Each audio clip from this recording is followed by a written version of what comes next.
नमक का दारोगा। कहानी। मुंशी प्रेमचंद। जब नमक का नया विभाग बना और ईश्वर प्रदत्त वस्तु के व्यवहार करने का निषेध हो गया तो लोग चोरी छिपे इसका व्यापार करने लगे। अनेक प्रकार के छल प्रपंचों का सूत्रपात हुआ। कोई घूस से काम निकालता था, कोई चालाकी से। अधिकारियों के पौबारा थे। पटवारीगिरी का सर्वसम्मानित पद छोड़ छोड़कर लोग इस विभाग की बरकंदाजी करते थे। इसके दारोगा पद के लिए तो वकीलों का भी जी ललचाता था। ये वो समय था जब अंग्रेजी शिक्षा और ईसाई मत को लोग एक ही वस्तु समझते थे। फारसी का प्राबल्य था। प्रेम की कथाएं और श्रृंगार रस के काव्य पढ़कर फारसीदा लोग सर्वोच्च पदों पर नियुक्त हो जाया करते थे।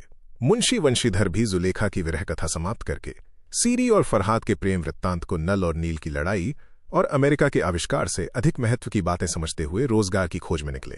उनके पिता एक अनुभवी पुरुष थे। समझाने लगे, बेटा, घर की दुर्दशा देख रहे हो, ऋण के बोझ से दबे हुए हैं। लड़कियां हैं, वे घास फूस की तरह बढ़ती चली जाती हैं। मैं कगारे पर का वृक्ष हो रहा हूं, न मालूम कब गिर पड़ूं।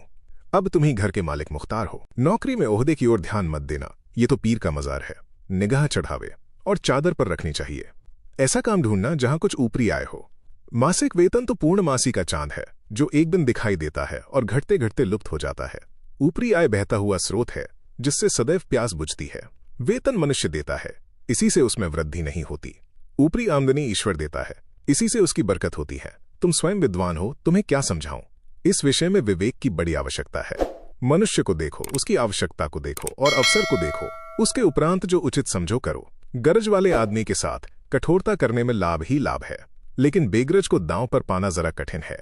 इन बातों को निगाह में बांध लो, ये मेरी जन्म भर की कमाई है। इस उपदेश के बाद पिताजी ने आशीर्वाद दिया।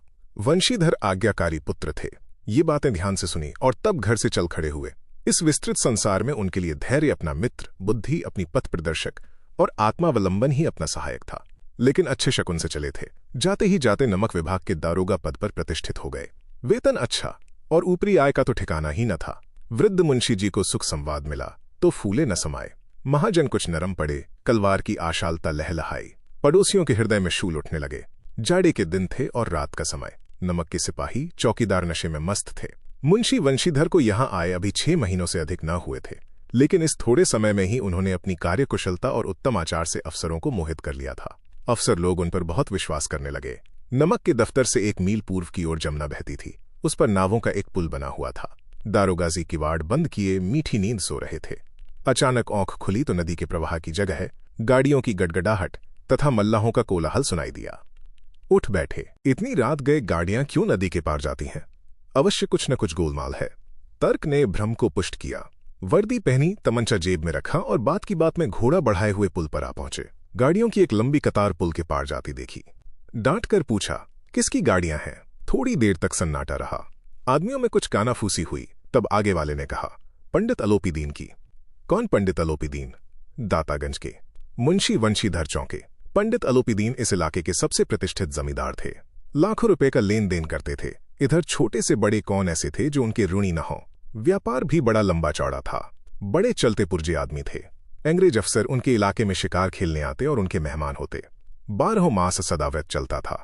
मुंशी ने पूछा, गाड़ियां कहाँ जाएंगी? उत्तर मिला, कानपुर। लेकिन इस प्रश्न पर कि इनमें क्या है, सन्नाटा छा गया। दारोगा साहब का संदेह और भी बढ़ा। कुछ देर तक उत्तर की बाट देखकर वो जोर से बोले, क्या तुम सब गूंगे हो गए हो? हम पूछते हैं इनमें क्या लदा है। जब इस बार भी कोई उत्तर न मिला तो उन्होंने घोड़े को एक गाड़ी से मिलाकर बोरे को टटोला। भ्रम दूर हो गया। ये नमक के डेले थे। पंडित अलोपीदीन अपने सजीले रथ पर सवार, कुछ सोते कुछ जागते चले आते थे। अचानक कई गाड़ी वालों ने घबराए हुए आकर जगाया और बोले, महाराज, दारोगा ने गाड़ियां रोक दी हैं और घाट पर खड़े आपको बुलाते हैं। पंडित अलोपीदीन का लक्ष्मी जी पर अखंड विश्वास था। वो कहा करते थे कि संसार का तो कहना ही क्या, स्वर्ग में भी लक्ष्मी का ही राज्य है। उनका ये कहना यथार्थ ही था। न्याय और नीति सब लक्ष्मी के ही खिलौने हैं, इन्हें वो जैसे चाहती हैं नचाती हैं। लेटे ही लेटे गर्व से बोले, चलो हम आते हैं। ये कहकर पंडित जी ने बड़ी निश्चितता से पान के बीड़े लगाकर खाए। फिर लिहाफ ओढ़े हुए दारोगा के पास आकर बोले, बाबूजी आशीर्वाद। कहिए, हमसे ऐसा कौन सा अपराध हुआ कि गाड़ियां रोक दी गईं? हम ब्राह्मणों पर तो आपकी कृपा दृष्टि रहनी चाहिए। वंशीधर रुखाई से बोले, सरकारी हुक्म। पंग। अलोपीदीन ने हंसकर कहा, हम सरकारी हुक्म को नहीं जानते और न सरकार को। हमारे सरकार तो आप ही हैं। हमारा और आपका तो घर का मामला है। हम कभी आपसे बाहर हो सकते हैं? आपने व्यर्थ का कष्ट उठाया। ये हो नहीं सकता कि इधर से जाएं और इस घाट के देवता को भेंट न चढ़ावें। मैं तो आपकी सेवा में स्वयं ही आ रहा था। वंशीधर पर ऐश्वर्य की मोहिनी वंशी का कुछ प्रभाव न पड़ा। ईमानदारी की नई उमंग थी। कड़क कर बोले, हम उन नमकहरामों में नहीं हैं जो कौड़ियों पर अपना ईमान बेचते फिरते हैं। आप इस समय हिरासत में हैं। आपको कायदे के अनुसार चालान होगा। बस मुझे अधिक बातों की फुर्सत नहीं है। जमादार बदलू सिंह, तुम इन्हें हिरासत में ले चलो, मैं हुक्म देता हूं। पंग। आलोपी दीन स्तंभित हो गए। गाड़ीवानों में हलचल मच गई। पंडित जी के जीवन में कदाचित ये पहला ही अवसर था कि पंडित जी को ऐसी कठोर बातें सुननी पड़ी। बदलू सिंह आगे बढ़ा, किंतु रोब के मारे ये साहस न हुआ कि उनका हाथ पकड़ सके। पंडित जी ने धर्म को धन का ऐसा निरादर करते कभी न देखा था। विचार किया कि ये अभी उद्दंड लड़का है, माया मोह के जाल में अभी नहीं पड़ा, अल्हड़ है, झिझकता है। बहुत दीन भाव से बोले, बाबू साहब ऐसा न कीजिए, हम मिट जाएंगे, इज्जत धूल में मिल जाएगी। हमारा अपमान करने से आपके हाथ क्या आएगा? हम किसी तरह आपसे बाहर थोड़े ही हैं। वंशीधर ने कठोर स्वर में कहा, हम ऐसी बातें नहीं सुनना चाहते। आलोपी दीन ने जिस सहारे को चट्टान समझ रखा था वो पैरों के नीचे खिसकता हुआ मालूम हुआ। स्वाभिमान और धन ऐश्वर्य की कड़ी चोट लगी, किंतु अभी तक धन की सांख्यिक शक्ति का पूरा भरोसा था।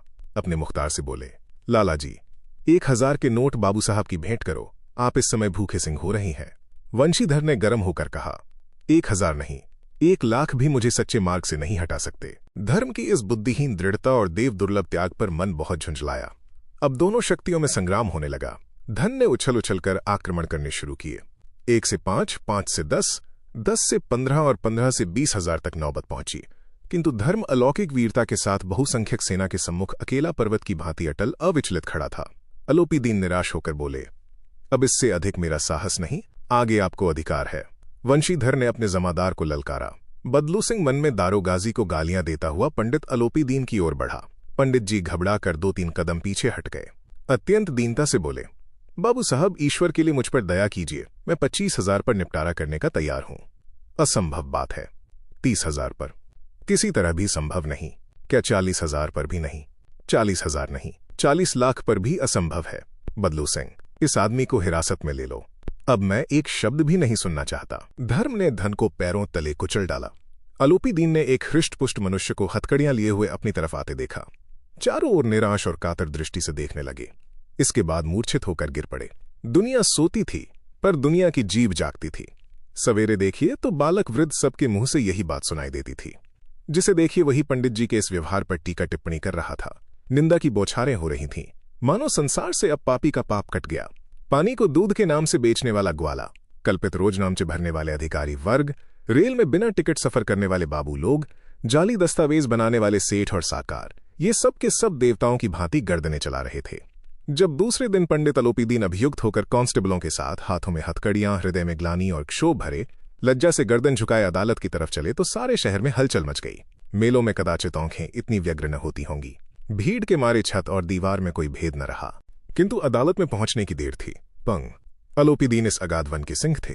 अधिकारी वर्ग उनके भक्त, अमले उनके सेवक, वकील मुख्तार उनके आज्ञापालक और अर्दली, चपरासी तथा चौकीदार तो उनके बिना मोल के गुलाम थे। उन्हें देखते ही लोग चारों तरफ से दौड़े। सभी लोग विस्मित हो रहे थे।